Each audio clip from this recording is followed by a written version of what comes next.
Si la première étape, c'est écrit dans le livre d'Ézéchiel 47, verset 1 à 12. Ézéchiel 47, verset 1 à 12, que quelqu'un va prendre, on va lire tout à l'heure. Vous savez, notre Père spirituel, à qui Dieu a fait grâce de créer cette mission, d'être fondateur des œuvres de mission internationales, elle avait commencé avec des pères. Du méridional, et puis après quoi, ils ont vu en lui quelqu'un qui avait tous les atouts, quelqu'un que Dieu appelait à fonder une œuvre. Ils ont approuvé, n'est-ce pas, cette vocation, ils l'ont béni, et il a été pour fonder l'œuvre en 1975 à Yopougonga. À Yopougonga, à l'époque, on parlait de, n'est-ce pas, Yopougonga. Il y avait une autre appellation. Gabriel Gare. Gabriel, c'est les ports. Cocotier. Et beaucoup de gens ne savent pas que la mission a commencé par là. Qui a une fois fait culte là-bas? Qui a une fois fait culte là-bas? Wow, 2 personnes. 3 personnes. Qui? 4. On est 5 qui avons fait culte là-bas. Moi, j'ai fait culte à 2 reprises là-bas. C'est là-bas qu'on a commencé. Où on nous appelait église boutique. Parce qu'on s'alignait avec des papillons pour la rentrée. Où le vieux faisait plus de 4 cultes. Ça allait au-delà de ça. C'est la vision que Dieu lui a donnée. Mais d'où lui vient cette vision? Où a-t-il tiré les bases bibliques de la vision en vue de fonder une œuvre pareille? Il ne s'est pas levé de manière hasardeuse pour la fonder. Nous sommes dans une mission. Vous savez, les églises des assemblées de Dieu, les églises méthodistes, l'église catholique, chacun travaille dans une sphère par rapport à sa vision, par rapport à la vision clé qu'il a reçue de la part de l'Éternel. Nous avons une vision clé. C'est pourquoi notre appellation, on dit bien œuvre et mission internationale. Alors, pour ce qui est de la mission, on va parler de tout ça. Lisons Ézéchiel 47, verset 1 à 12. Lecture. Gagnons du temps. Ézéchiel 47, verset 1 et à tous les écrits à 12. Il faut que nous maîtrisions ça. Quelqu'un va te poser la question. Œuvre mission, quelle est votre base? Vous travaillez sur quelle base? Sur quelle vision êtes-vous fondé? Et tu ne connais pas ça. Tu vas demander à un chrétien assemblée de Dieu et te dira la base sur laquelle les œuvres, et du moins l'église assemblée de Dieu est fondée. Pareil que Pentecôte, etc. Mais ton église que tu fréquentes, elle est fondée sur quelle base? C'est ce que nous parlons. Allons-y. Il me ramena vers la porte de la maison, et voici de l'eau sortait sur le seuil de la maison à l'Orient, car la face de la maison était à l'Orient. L'eau descendait sous le côté droit de la maison au midi de l'autel. Il me conduisit par le chemin de la porte septentrionale et il me fait le tour par dehors jusqu'à l'extérieur de la porte orientale. Et voici, l'eau était du côté droit. Verset droit. Lorsque l'homme s'avançait vers l'Orient, il avait dans la main un cordeau et il mesura 1000 coudées. Il me fit traverser l'eau et j'avais de l'eau jusqu'aux chevilles. Verset 4. Il mesura encore 1000 coudées et me fit traverser l'eau et j'avais de l'eau jusqu'aux chevilles. Il mesura encore au genou. Jusqu'au genou. C'est ça. Hein? Allons-y. Okay. Il mesura encore 1000 coudées, oui, et me fit traverser. J'avais l'eau jusqu'au Rhin. Jusqu'au Rhin, oui. Verset 5. Il mesura encore 1000 coudées. C'était un torrent que je ne pouvais traverser, car l'eau était profonde. Si profonde qu'il fallait y nager. Oui. Tu as quel verset? Verset 5. Verset 5. Amen. Il compte encore 1000 mesures. L'eau a monté, elle forme maintenant un torrent. Je ne peux passer. Il faudrait nager pour pouvoir le traverser. Verset 6 alors, il me dit, toi homme, est-ce que tu as vu? Il m'emmène un peu plus loin, puis il me ramène près du torrent. Alors je vois beaucoup d'arbres sur chaque bord. L'homme me dit, ce torrent coule vers l'est du pays, il descend dans la vallée du Jourdain et il se jette dans la mer morte. Quand il arrive à la mer, il transforme son eau et devient bonne. Partout où l'eau du torrent arrivera, tous les êtres vivants pourront vivre et se reproduire. Il aura beaucoup de poissons. En effet, cette eau transforme l'eau de la mer et la vie apparaît partout et le torrent arrive.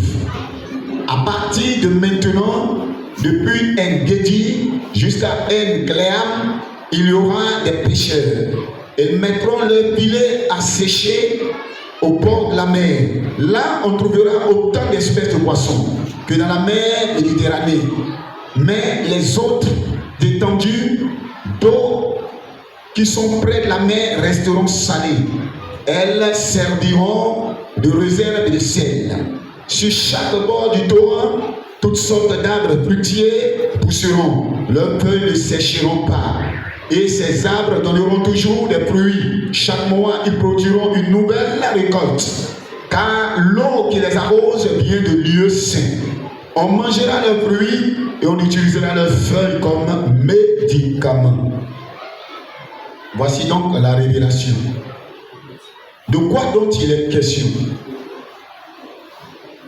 Le prophète Ézéchiel, n'est-ce pas, dans cette vision où l'ange va le conduire, lui donner des directives, une orientation.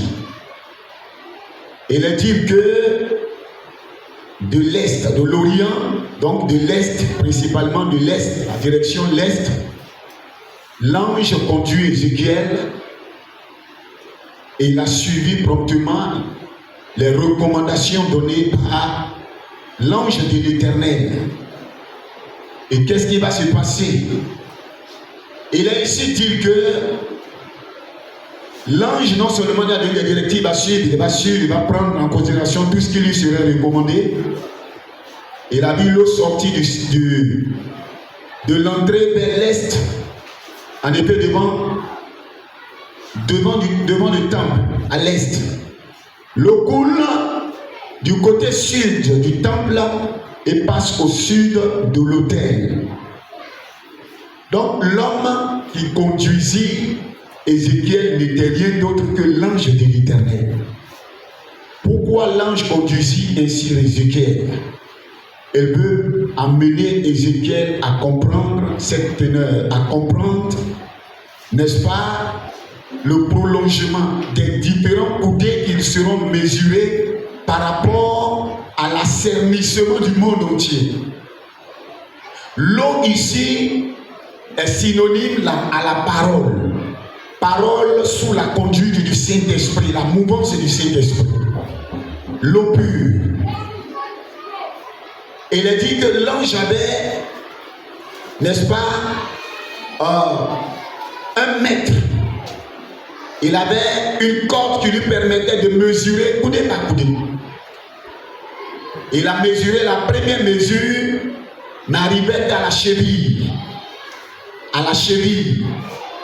Mais l'eau à la cheville, on peut marcher tranquillement, sans problème, sans difficulté. Voilà. Donc cette eau coulant de la mort à la balle, Dieu permet que l'ange mesure cette coudée et Ézéchiel a marché. Mais dans la marche, il va suivre la mouvance donnée par l'ange. L'ange mesure encore 1000 autres coudées. Et cette fois-ci, de la cheville, l'eau arrive au genou. Ézéchiel avait encore le tendance à vouloir traverser sans aucune difficulté. L'ange mesure encore 1000 autres coudées, mesure de proportion, et voici que l'eau arrive au rein. L'eau au rein, c'est vrai qu'il peut avoir quelques difficultés, mais il a pu quand même marcher traversant. Mais l'ange ne va pas s'arrêter là. Il va mesurer, et cette fois-ci, l'eau arrive jusqu'à la poitrine, dépassant la poitrine. Il est question là, pour marcher, c'est difficile. Il faut nager. Vous savez, quand l'œuvre commença, depuis la gare en 1975, c'était un petit noyau. Il est dit que notre Père même a prêché au Bambit. Mais la conviction, la certitude, la foi qu'il avait, elle voyait déjà sous ses yeux, dans sa conception, des personnes assises sur ses bancs. Pendant qu'elle était, ces bancs, je dirais, ces bancs-là, ils étaient vides. Il n'avait que sa fille, c'est parti. Notre maman est l'Indien. Et puis, le vieux lui-même. Et il prêcha. Il faut avoir l'audace, il faut oser. Il a prêché et Dieu lui dit, ces bancs tels que tu les constates, je vais les remplir. Et c'est comme cela que l'œuvre a commencé. Il y a eu beaucoup d'ambiguïté. Il y a eu plusieurs personnes qui sont parties. Il y a eu plusieurs départs. Ne soyez pas étonnés quand souvent des gens quittent nos assemblées. Parce que quand notre Père a commencé, ceux qui n'ont pas voulu se soumettre à la vision, on fait quoi? Sont sortis. Il y a des gens qui sortiront du milieu de nous, qui vont se frayer autre chemin parce qu'ils ne vont pas épouser la vision des œuvres et missions. Oui. Quand il a commencé, beaucoup sont sortis. Et ceux qui sont restés, il a continué avec eux, avec des grands programmes, l'initiation des grands programmes, et des âmes qui venaient, il faut les encadrer, il faut se faire des disciples. C'est pourquoi il a eu à faire des disciples, des pasteurs, les docteurs Aïe, étaient à son côté, les docteurs Bogart, les docteurs Guejard. Et c'est comme cela, le relancement, l'œuvre a continué, il a continué à pérenniser l'œuvre, jusqu'à ce que nous autres on soit là aujourd'hui. Ça a commencé tout petit. Un noyau de personnes. L'eau était à la cheville. C'est des papillons qu'on prenait pour entrer au culte. Pour ceux qui ont fait des cultes là-bas, savent de quoi il est question. Le vieux faisait plus, il prêcha plus de 4 à 5 cultes. C'était épuisant. Cet homme-là, quand on le regarde, on se demande si vraiment c'est un homme. Parce qu'aujourd'hui, avec l'âge qu'il a, il continue d'animer des conférences, des grandes croisades. Souvent, il a lieu de se poser des questions. Qui est l'homme? Prêcher plus de 6 cultes. Quel souffle il avait. Mais c'est la grâce de Dieu. Bref, je ferme cette autre parenthèse. On dit, l'eau ne va pas s'arrêter seulement qu'au rein. L'eau va monter jusqu'à la poitrine où il est question là de nager. Bien aimé, on a commencé cette œuvre, il fallait d'abord conquérir la Côte d'Ivoire. Vous savez, la toute première église qui fut fondée au sein des œuvres et missions, c'est Saïda.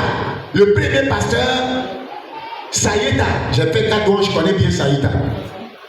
Et le premier pasteur, c'est notre père qui s'est en allé, seul Albert, puis le premier pasteur. Qui connaissait Albert ici? Et puis le premier pasteur, Saïda, c'était la toute première église. C'est comme ça qu'on a commencé à conquérir les villages, les villes, etc. On ne parlait pas de région. La régionalisation sur le plan spirituel ou biblique par rapport aux œuvres et missions a commencé il y a à peine maintenant, peut-être une vingtaine d'années. Sinon, c'était des zones d'église locales. C'est ça. On partait dans les amours pour prêcher Jésus. L'eau était à la cheville. Mais il fallait que l'eau monte. L'eau est montée, c'est venu jusqu'au genou. Ça veut dire quoi? Il fallait maintenant conquérir les grandes villes. Les grandes villes, les campements, maintenant des grandes villes. Des grandes villes, des grandes villes. Aujourd'hui, il n'y a pas une grande ville où œuvre et mission n'est pas implantée. L'eau est arrivée à la cheville. L'eau va monter au rein. Il faut songer à conquérir l'Afrique. gros, l'évangile part pour l'assainissement des vies humaines. Dans des villages en Côte d'Ivoire, dans des campements, dans des villes, et maintenant en Afrique.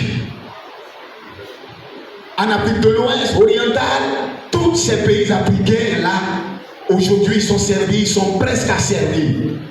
Mais en dehors de l'Afrique, pour nager, il faut la conquête du monde entier, l'Europe, les États-Unis. Raison pour laquelle on dit de nous que notre œuvre est internationale. Aujourd'hui, il n'est plus question de marcher, il est question de nager.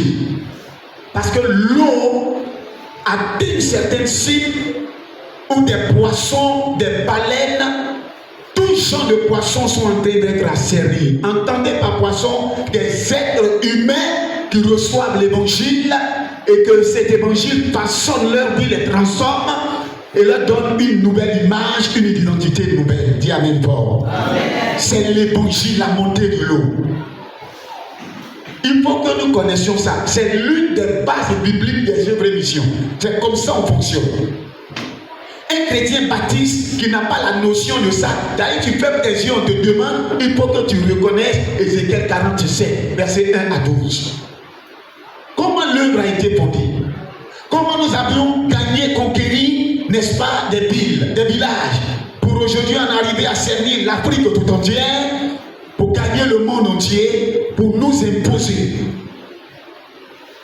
Aujourd'hui, il y a eu plusieurs nouvelles entrants, ne sachant pas les bases, les données bibliques du fonctionnement des œuvres et missions. Quelqu'un qui ne connaît pas ça, mais il va faire des histoires. Il va faire des histoires. Vous savez, quand Jésus-Christ croyait pouvoir s'adresser aux disciples, en Actes chapitre 1, verset 8, il leur a dit de ne pas quitter Jérusalem. D'attendre d'abord, en vue de la réception d'une puissance venant d'en haut. Ils vont être équipés et ils iront pour la propagande de l'évangile, pour annoncer les oracles de Dieu. Et ils ont attendu. Ils se sont soumis à la Pentecôte. Il y a eu des déclic. Là, ils étaient à la chambre haute. Femmes, hommes. Tous ont été embrassés par la puissance de Dieu. Et à partir de là, ils iront pour la conquête des âmes. Judée, Samarie, Jérusalem et toutes les contrées. C'est ça. C'est dans cette vision, dans cette optique que œuvre et mission nous travaillons. C'est pourquoi il n'est pas question pour nous chrétiens de nous taire.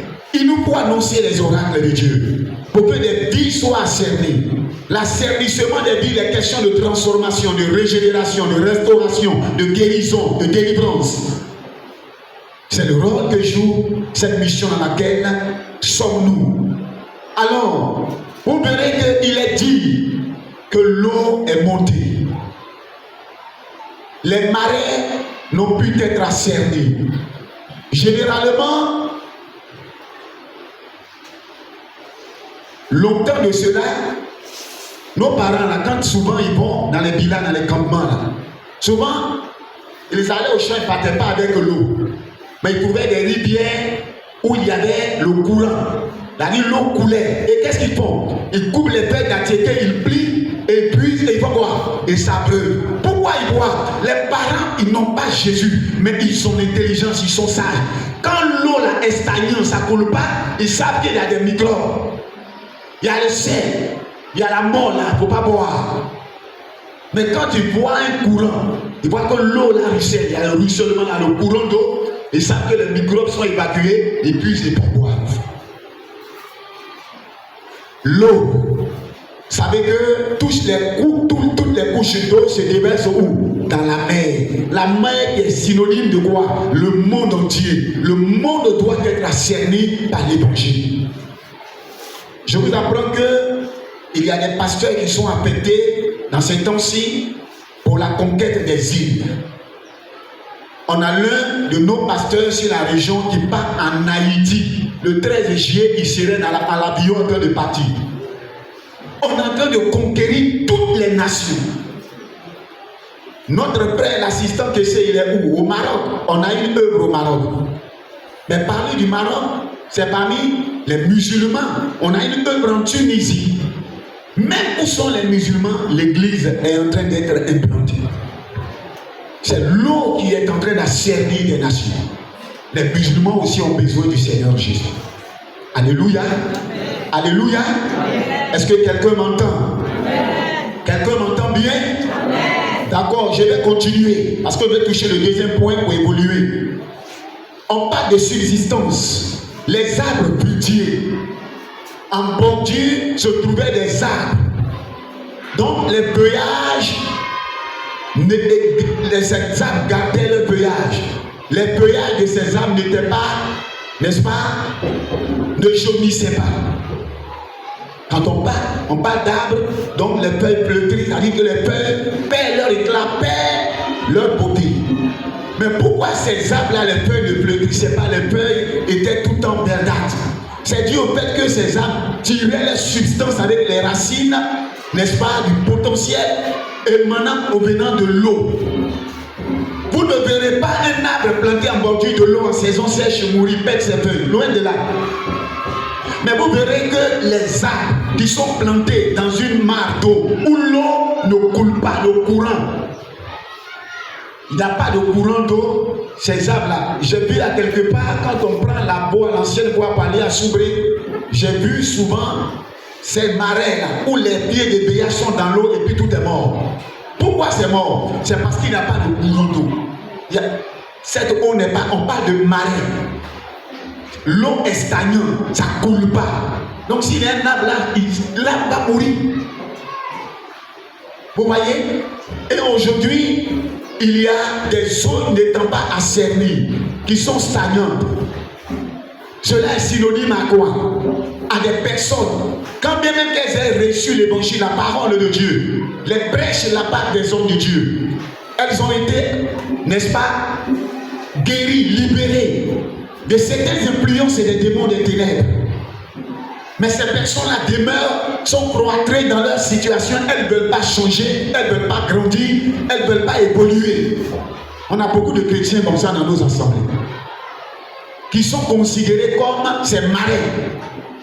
Malgré qu'ils aient reçu la parole, ils ne peuvent pas véhiculer ce message, ils ne peuvent pas le transmettre pour que d'autres personnes aient la vie assernie. Ne soyons pas des marais. Alléluia.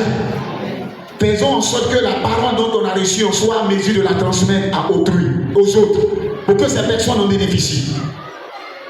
Comme je le disais, parce que c'est le même message que nous donnons au niveau de la jeunesse. Donc, cela illustre le croyant qui demeure connecté à la source de vie de Dieu. A dit ces arbres plantés en bordure de l'eau, gardant leur feuillage. C'est le symbole des croyants connectés à Dieu et qui demeurent connectés à Dieu, qui est la source de vie. Voilà. Ces personnes-là trouvent la paix. Ces personnes ont la paix en elles. Tout ce qu'elles font ne peut que prospérer pour elles. La spiritualité, n'est-ce pas? Le garant de la spiritualité est visible. Elle manifeste dans ces personnes. Elles ont la paix, la tranquillité, la sérénité. Elles servent Dieu tranquillement, sans aucune ambiguïté, sans aucun problème. Ce sont ces arbres-là qui en bordure de ces rivières, de ces eaux, de ces mares d'eau qui gardent leur feuillage. Que ce soit en saison sèche ou saison pluvieuse, ces arbres sont toujours, n'est-ce pas, ont toujours les feuillages verdâtres. C'est le symbole des chrétiens qui est planté en bordure de l'eau. L'eau qui est la parole, qui est abreuvée, qui vit concomitamment selon la parole, c'est-à-dire qui suit les prescriptions données par le Seigneur, qui est un modèle. Voici donc la toute première partie. La base, l'une des bases de notre vision en tant que chrétien baptiste et mission internationale. Deuxième base. On parle de Luc chapitre 4, versets 18 à 19. Quelqu'un va nous le lire. Luc 4, 18 à 19. Quelqu'un va nous le lire. Il dit quoi? Donc ici, la toute première, c'est la portée internationale. Par rapport à ces textes que nous venons de lire, ces différentes étapes mouvantes de l'esprit à travers l'Église en vue de l'expansion de l'œuvre dans le monde entier. Donc ça, c'est l'étape internationale. Internationale. La conquête des nations.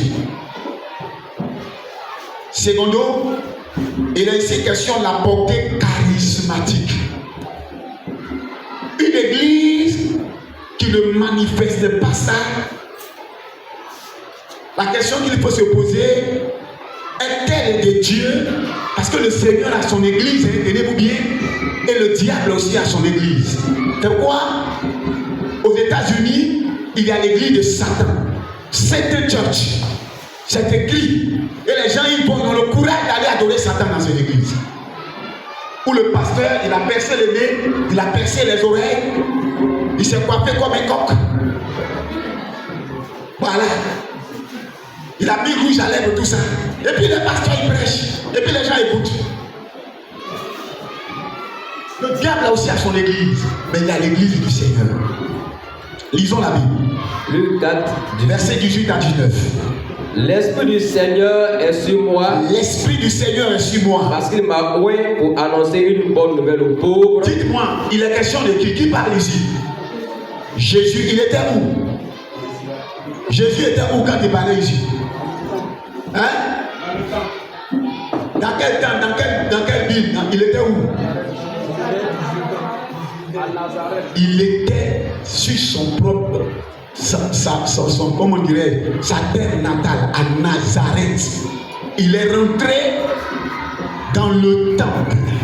Et Jésus va déballer, on lui a remis les parchemins. À l'époque, les écriteaux étaient consignés sur des peaux d'animaux. Les paperasses, c'était, je dirais, les écriteaux étaient consignés sur des peaux d'animaux qu'on appelle les parchemins. Ces parchemins lui ont été, le rouleau lui a été donné. Jésus va lire un temps soit peu, n'est-ce pas? Je dirais ce pourquoi il est venu. Sa feuille de route. Il va transmettre ça. Les raisons de sa venue sur terre. Parmi les siens, ces juifs-là, Jésus va tout déballer. Et qu'est-ce qu'il dit? L'Esprit du Seigneur est sur moi. Pourquoi? Parce qu'il m'a oint pour annoncer une bonne nouvelle aux pauvres. Il m'a oint pour annoncer une bonne nouvelle aux pauvres. L'une des bases de notre vision aux œuvres missions, c'est d'annoncer la bonne nouvelle aux pauvres. Les pauvres, il y en a de physique, il y en a de spirituel. Quelqu'un qui n'a pas Jésus, malgré son bagage intellectuel, il est pauvre. Il lui faut la parole de Dieu. Il lui faut être ascerné. En dehors de son bagage intellectuel, il a besoin de Jésus. Les deux doivent aller de pair, de façon consensuelle. Il dit quoi d'autre? Il m'a envoyé pour guérir ceux qui ont le cœur brisé. Ceux qui ont le cœur brisé, qui sont dans les lamentations, dans le désarroi, dans la déception. On voit des gens qui très souvent sont prêts à se donner la mort, se suicider. Ils ont le moral atteint. Ils ont besoin de l'évangile. Jésus croit s'être venu pour la libération de ces personnes que l'ennemi croit tenir captives. Dans des chaînes, dans des verrous, dans l'emprisonnement. Continue.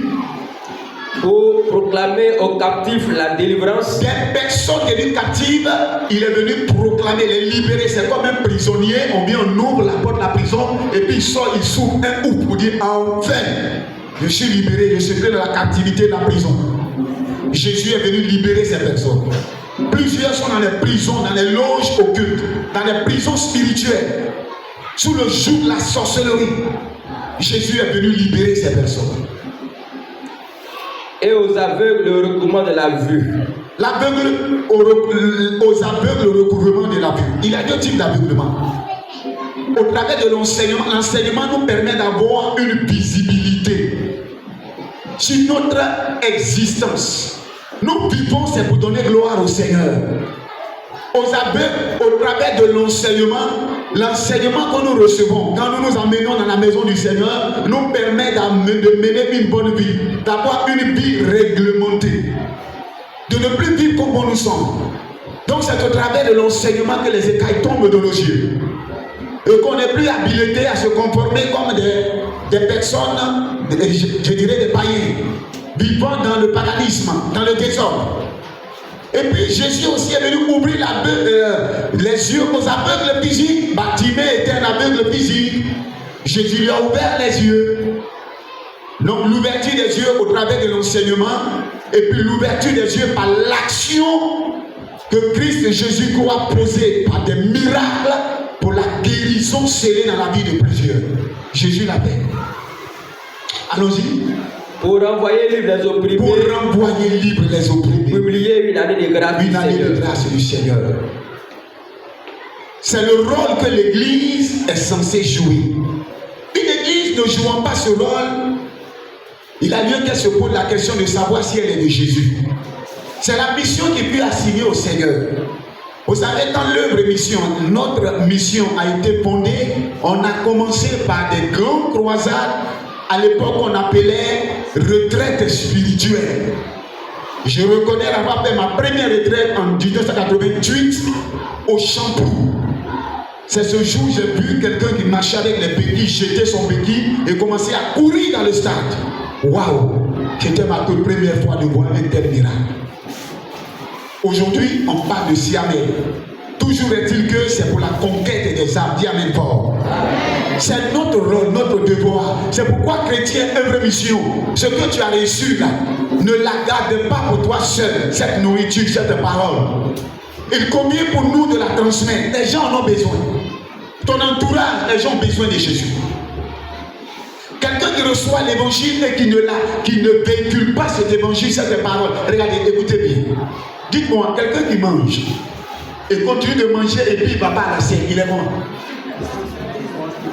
Hein? Dites-moi, la constipation, n'est-ce pas une maladie? C'est une maladie, les gens ne savent pas que c'est une maladie. Hein?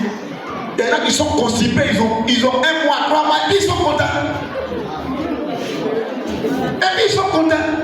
Mais il est malade. Et tu vois son ventre là, ça pousse comme ça. Et puis on dit le boss et puis il est content. Mais en réalité, il est en train de mourir. Il est en train de mourir. Ce gros ventre là, c'est maladie. Quand tu vois quelqu'un marche et puis son ventre là, ça tombe. Il est pitié de lui. Il est malade. Une constipation chronique. Quand on n'annonce pas Jésus, on a tellement accumulé reçu qu'on ne peut plus véhiculer, parler la part du Seigneur.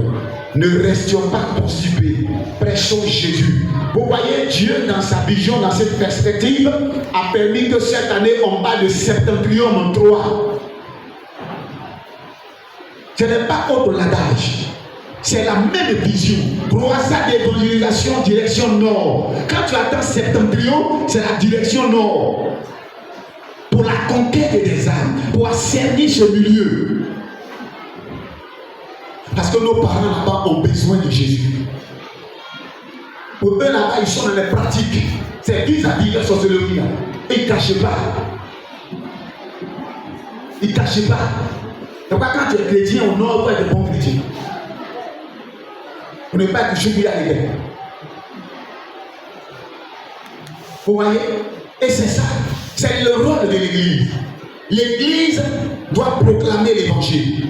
L'Église doit exorciser. C'est ça, Jésus dit qu'il est venu guérir les malades, les aveugles, les estropiés, leur ouvrir les yeux, libérer les opprimés, proclamer une année de quoi? De grâce. Pour dire que les pécheurs, tous ceux qui croient vivre sous l'influence du péché, Dieu les gracie. Écoutez, le rôle de l'Église, c'est ça. C'est notre rôle à jouer. C'est pourquoi quand tu es oublié, que tu ne peux pas exorciser quelqu'un, on dit on a prié pour les cas, que tu n'es pas à mesure de le faire, on te poser des questions. À quelle dimension de la spiritualité tu es? C'est le rôle de l'Église. Quel que soit ton ministère dans lequel tu dois te trouver, il faut que ce charisme-là, tu puisses le dégager. Un pasteur doit être charismatique. Un ouvrier doit être charismatique. Le charisme, on doit le vivre. Le charismatique n'a rien à voir avec le charismaniaque. Aujourd'hui, il y a des gens qui ont le charismaniaque. Ils utilisent de ces grosses bagues-là pour faire des miracles. Ce n'est pas de ça il est question. Jésus n'avait pas porté un anneau pour faire un miracle. Il prêchait l'évangile pur. Et des cœurs étaient asservis. C'est notre rôle. C'est pourquoi à Korogo, c'est encore là une démonstration de puissance. Confrontation de puissance. ce septentrion-là, les gens sont en train de prendre des dispositions. On nous a fait déjà croire qu'ils ont repayé, ils ont ressourcé leur idolâtrie là-bas. C'est-à-dire que le combat sera très dense. Et nous allons nous préparer. C'est pourquoi prépare-toi. Le mois de juillet-août, c'est un long moment de jeûne. Nous allons partir le ventre creux plat. Parce que les démons là-bas, ce sera terrible. Mais nous remporterons la victoire au nom de Jésus-Christ. C'est pourquoi il faut te préparer. Il ne faut pas avoir peur d'aller à Koroko. Si ton pasteur s'en va, paie ton transport sur le. Dis Amen fort. Donc si je m'en vais, toutes les femmes d'ici doivent partir. Tous les hommes d'ici doivent partir. Toute la jeunesse doit partir parce que le pasteur s'en va. Tu n'as pas à avoir peur. Quand tu as une relation avec le Seigneur, tu n'as pas à avoir peur. Tu dors tranquillement. Ce sont eux qui auront des problèmes. Mais quand tu n'as pas une bonne relation, il y a lieu d'en douter. Ok. Je vais continuer. Exode 18, verset 21-27. Gagnons le temps. La portée organisationnelle. Lisons. Exode. Chapitre 18, 21-27. Vous savez, nous, œuvre mission, on est fondé sur la base de la parole. Vous savez, Moïse, il était médiateur entre le peuple et Dieu. C'est par le biais de Moïse qu'Israël, ce peuple qui a séjourné pendant de nombreuses années en Égypte, puisse sortir de l'Égypte en partance pour Canaan. Ou dans le désert, ils ont connu beaucoup d'épreuves, subi beaucoup d'épreuves. Exode 18, verset 21, 27. Moïse était pasteur. Moïse a souffert.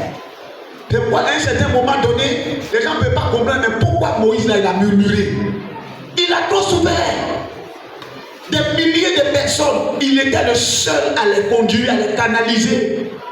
Tel bien pour dire Moïse, ma femme ne m'a pas donné manger hier. Moïse doit trouver solution.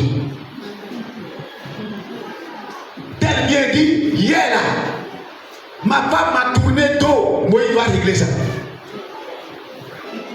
L'autre bien, il dit Moïse, mon enfant là, il est impoli. Moïse doit régler ce problème. Et Moïse n'avait même pas le temps de s'en occuper de sa propre maison. Il était tellement affairé, tellement occupé. Mais son beau-père Jéthro, poussé par la révélation divine, l'Esprit de Dieu viendra donner de sages conseils à Moïse. Pour dire, si tu veux vivre longtemps, Moïse, il faut décentraliser l'onction qui est sur toi là. Il faut diversifier ça. Il faut confier cette tâche à des personnes qui pourront t'aider. Ce qui va dépasser leurs compétences là, ils viendront te voir pour que tu arrives à les résoudre. Je suis ici comme pasteur des régions. Et puis je me lève même prêcher à Gabiadi. Je me lève même prêcher à Gorgonouda. Je prêche ici. Et puis de prêcher demain, je m'en vais à Gorgonouda. Je finis de prêcher, je m'en vais de l'autre côté. L'entretien, j'entretiens ici, je vais là-bas entretien. C'est pas évident que je vive longtemps. C'est-à-dire que je vais creuser ma propre tombe vite. Et ça, ce n'est même pas Dieu qui va m'accompagner, c'est les démons même qui vont m'accompagner. Pas Dieu là, il est un Dieu d'homme, il est un Dieu trop sage. Et c'est ce que Moïse faisait. Jéthro a pris son temps pour l'observer. Il a vu que Moïse était constamment épuisé. Il dit, mon petit, si tu veux vivre longtemps, l'onction est sur toi là. Et pour décentraliser le travail. Allons-y, lisons. Exode 18, à partir du verset 21. Souvent les gens se demandent, mais pourquoi on finit église et puis on va encore dans les églises des maisons? C'est d'ici que ça sort. Notre Père, c'est un homme qui est versé dans la parole de Dieu. Il a le savoir. C'est ici qu'il a tiré. Ce n'est pas une invention. Allons-y. Exode 18, 21. Oui. Choisis parmi tout le peuple. Choisis parmi tout le peuple. Des hommes capables. Des hommes capables. Quand on dit un homme capable, ça dit quoi? Un homme qui a la carrure, un homme qui a la compétence. Voilà. Allons-y. Craignant Dieu, Craignant Dieu. des hommes intègres, Intègre. ennemis de la Une cupidité, personne qui vit dans la droiture, dans la logique, ennemis de la cupidité, qui n'est pas cupide, établis-les sur eux comme chefs de mille, qui ne fait pas de l'argent son Dieu, hein. chefs de cent, Établi sur eux comme chef de mille. Chef de combien? chefs de mille, chefs de cent. Chef de mille. Le chef de mille, on peut le comparer à qui? Au sein des églises de maison. Hein? On peut le comparer à qui? Les ouvriers des églises de maison n'est pas là. On peut le comparer à qui? Aux représentants des églises de maison sur la région. Chef de mille. C'est-à-dire, on prend par exemple le responsable. Ça, il c'est qui? Le responsable des Notons. Allons-y. Au chef de 100, au chef de 100. Ça, c'est quels sont ceux-là? Les zonaux principaux. Allons-y. au chef de 50, Au chef de 50. et au Les zonaux locaux. Au chef de 10, de 50 et le chef de 10. le chef de 50. Ça, c'est les secteurs. Et les 10 ouvriers églises de maison. Vous voyez? Les gens ne savent pas où ce monsieur-là, ce homme-là, où il a tiré ses révélations. Et on fait église, matin, le soir encore on s'en va à l'église. Ça, c'est quelle église de sa même? Voilà d'où ça sort. C'est dans toutes les Bibles. C'est lui la base de notre vision. Aujourd'hui, là, les catholiques profitent de ça. Les musulmans profitent de ça. Ils sont allés aussi dans leur Coran. Et puis ils ont vu aussi chef de 10. Ils disent, ah, et mission là, c'est ici qu'ils ont pris. Nous aussi on a fait comme eux. Nous qui avions eu la notion et qui cultivons cette logique, on a abandonné ces bonnes choses. C'est pourquoi aujourd'hui l'église a des problèmes. On va plus aux églises de maison. Les églises de maison se meurent. C'est là-bas que l'encadrement se fait. Il y a des ouvriers d'église de maison, on ne les voit même pas au culte. On ne sait même pas où ils sont. Ils sont là-bas, après, faille, ils viennent. Cette affaire du ciel est là. Est-ce qu'on s'assoit un peu pour réfléchir comment ça va se produire? Comment ça va se produire? Je voulais réitérer mes propos. Et je l'ai réitéré toutefois. Écoute-moi très bien. Tu peux sortir de ta maison et puis ne plus jamais rentrer. Je suis chrétien ou je ne le suis pas? Je m'en vais faire des achats au COC. Tu peux ne plus jamais sortir de ce COC pour te retrouver à la maison. On appelle ta femme pour dire c'est fini. Vraiment, consolation à toi, beaucoup de courage. Elle va baisser des larmes. Mais c'est fini. On parle en dernier, c'est fini. Prenons notre vie très au sérieux. Voici comment la décentralisation a été faite. Moïse, quand il a appris ça, il a dit waouh! Il a remercié Jéthro, qui est son beau-père. Il a décentralisé le travail. Et Moïse pouvait souffler, respirer un temps soit peu. Ce qui dépassait sa compétence, ce qui dépassait du moins la compétence des ouvriers locaux, c'est-à-dire l'ouvrier de l'église, des maisons. Quand il n'arrive pas à résoudre un problème, il se réfère à qui? À son secteur. Quand ça dépasse la compétence du secteur, il se réfère à qui? À son zonal. Quand ça dépasse le zonal, il se réfère au zonal principal. Quand ça dépasse le zonal principal, ça remonte à qui? Au représentant. Quand ça dépasse le représentant, pasteur, voici un problème. Quand ça dépasse le pasteur, ça vient sur la zone. Quand ça dépasse la zone, sur la région. Quand ça dépasse la région, les champs de mission. Waouh! Regardez comment on est organisé. On n'est pas n'importe quelle communauté. Les gens ne savent pas ça. C'est pas ceux qui ne connaissent pas notre histoire font des histoires. Que le Seigneur nous bénisse. Quand ça arrive chez le docteur, le vieux, il a l'art de tout maîtriser. Et il présente à Dieu et Dieu lui donne des révélations claires. C'est pourquoi Dieu lui dit, mon fils, tu ne diras pas si allait septentrion. Et bien, mais septentrion là, c'est quoi encore? C'est dans la Bible. Direction nord. Il a dit tout à l'heure dans Ézéchiel 47 qu'on a lu. Du septentrion, l'eau. Quand est-ce que l'ange a pris Ézéchiel? Il a conduit aussi là. Le nord a plus de problèmes. C'est pourquoi Dieu veut que nous partions pour l'asservissement du nord. Dernière, je dirais, étape. Ésaïe chapitre 1 verset 19. Donc allons-y dans les églises de maison.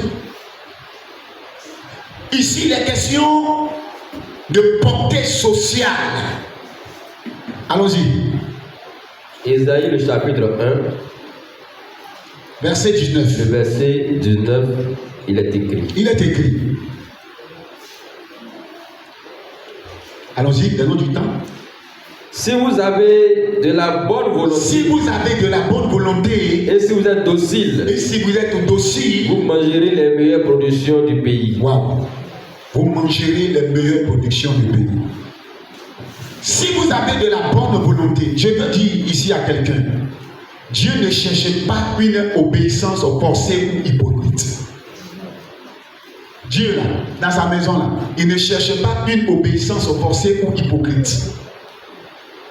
Non. Cela indique quoi? Une disposition de cœur, un choix sincère et volontaire de se tourner vers Dieu. Appartenir au Seigneur, c'est un choix. Et quand tu prétends être chrétien, fais-le de façon sérieuse, de manière sincère, de manière volontaire. Dieu n'oblige personne à le suivre. Il ne pousse personne à demeurer dans une obéissance hypocrite. Il est Dieu. On doit le servir d'un cœur prédisposé. Et dit bien, si vous êtes obéissant, obéissance c'est mettre en exergue la parole de Dieu, pratiquer la parole, les commandements, les révélations, les consignes données dans les Écritures saintes, au travers des Écritures saintes. Vous mangerez les meilleures productions du pays. Aujourd'hui, c'est à cette base que sommes-nous. La création des œuvres sociales, diversifier nos avoirs. L'Église doit pouvoir créer des œuvres pour sa survie. Si nous sommes obéissants, si nous sommes, n'est-ce pas, animés d'une bonne volonté, nous aurons à manger les meilleures productions du pays. Les meilleures productions. On dit que succès s'en suivra, bénédiction s'en suivra. Il y aura des ouvertures. Dieu nous donnera des orientations. Aujourd'hui, on bénit le Seigneur. Il y a des prêtres qui créent leur propre entreprise. Il y a des églises qui sont en train de créer, n'est-ce pas, des œuvres par rapport à la fabrication de savon, par rapport à l'élevage, par rapport à des créations de champs de béa, de cacao, etc. C'est en vue de soutenir les efforts missionnaires. Créer ces œuvres qui génèrent des fonds. C'est à ce stade que sommes-nous. Et c'est là qu'il y a le bas blesse, le combat est mené. C'est pourquoi on nous demande de sauver notre patrimoine pour que la vision que le Père fondateur a de réaliser des projets sur ce terrain, il puisse les réaliser parce que ça va générer non seulement des fonds, mais ça sera des opportunités pour des sans-emploi d'avoir des emplois. Est-ce que vous savez qu'aux œuvres missions, on forme des infirmiers, des sages-femmes? Ah oui, l'État envoie des gens pour être formés. Après leur formation, ils reçoivent des diplômes certifiés par l'État et ces personnes-là, on les affecte dans les hôpitaux pour travailler. En réalité, ceux-là qui sont formés là, c'est en but d'œuvrer dans notre centre, dans ce grand hôpital qui sera construit dans le temps. Ce sont ces frères qui vont venir travailler là. Quand ils viendront travailler là, ils ne vont jamais faire de curettage. Ils ne vont jamais faire des curetages, des avortements. Il n'y aura jamais la corruption. Parce que c'est des gens qui ont été asservis par l'évangile. C'est ça. Il faut dire que c'est les œuvres. Nous sommes face aux œuvres. Et chaque église, chaque région, des églises doivent pouvoir s'asseoir, mener nos réflexions approfondies. Ce qu'il a lieu de faire. Qu'est-ce qu'il a lieu de faire à soi? Pouvant générer des fonds pour soutenir l'église. C'est à ce stade qu'on est. On a la parole. Ce qu'il nous faut maintenant, c'est la réalisation des œuvres. C'est là qu'il y a beaucoup d'ambiguïté. Mais certes, Dieu seul saurait nous aider pour que nous en arrivions à la conclusion, au terme, n'est-ce pas, de cette mission qu'il nous fut assignée. L'évangéliste Koné disait comme ça, qu'il était en Europe, et puis il y a un jeune homme, sachant pas qui est cet homme-là, qui est Koné, l'évangéliste, il dit, mais que il y a quelqu'un, une église en Côte d'Ivoire, au stade ils sont parvenus là. Si on les laisse faire, qu'ils réalisent leurs œuvres, on ne pourra pas les maîtriser ici en Côte d'Ivoire. Il était là, il le regardait. Il dit, mais de quoi est-ce que tu parles? Et c'est lui qui, parlant, il va finir par décéder. Il est question de l'église dont est fondateur, notre père, Dion Yaye Robert. Ils sont en train d'assainir toutes les nations. On ne va pas leur faciliter la tâche pour que ces œuvres-là se réalisent sitôt. Mais ces œuvres vont se réaliser au nom de Jésus-Christ. C'est pourquoi des personnes mal intentionnées nous ont toujours mis des bâtons dans les roues en ce qui concerne notre terrain en face. Il a dit que nous rachetons notre terrain pour que les œuvres se réalisent, de sorte que cela crée des emplois et que des frères quittent des régions pour aller travailler là-bas. Oui. Tel que l'église méthodiste a son chiffre, tel que l'église catholique a son chiffre, il faut aller à Yamoussoukro. Tu vas voir le chiffre que l'église catholique a déposé. C'est pas possible, c'est pas du jeu. Je suis allé rendre visite à un frère, il dit, mais c'est pas possible. À côté de la basilique, dans cette même enceinte, l'hôpital qu'ils ont déposé là, c'est pas pour les enfants. C'est ça. Et tous ceux qui travaillent là-bas sont de leur bord, sont des chrétiens catholiques. C'est à cette dimension qu'il nous faut arriver. Mais on va y arriver. C'est pourquoi on ne doit pas désespérer. Avec la grâce de Dieu, on y arrivera. Au nom de Jésus-Christ. Bien-aimés, voici les bases bibliques de la vision dans laquelle nous sommes censés œuvrer, exercer. Tu dois maîtriser ça. Quand tu fermes tes yeux, tu dois connaître ces citations. Luc 4, 18 19. Ézéchiel 47, 1 à 12. Ésaïe, tout ça tu dois connaître. Que le Seigneur bénisse sa parole. Maranatha. Je suis dans le temps. Parce qu'on nous a dit de vous conduire dans un moment intense de prière. Élève la voix bénie.